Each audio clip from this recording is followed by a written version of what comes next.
So what about torture, violence, and rapes? When Muhammad and his men weren't content to just kill their enemies, they cut off their ears, their noses, and their fingers on page 322 and page 588, and subjected them to other forms of torture. For example, Muhammad and his men seared the chest of his newest concubine's husband with heated flint on page 515. They impaled a man named Masada on a lance on page 665, and they took and ran a bow through the eye and neck of a sleeping enemy on page 674.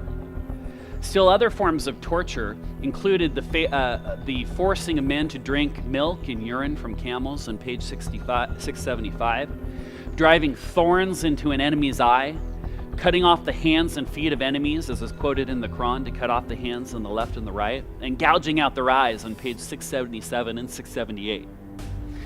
Interesting, Muhammad did not typically use these killings and torture as a form of self-defense, but they were most often provoked when Muhammad was mocked or his reputation was marred in some way.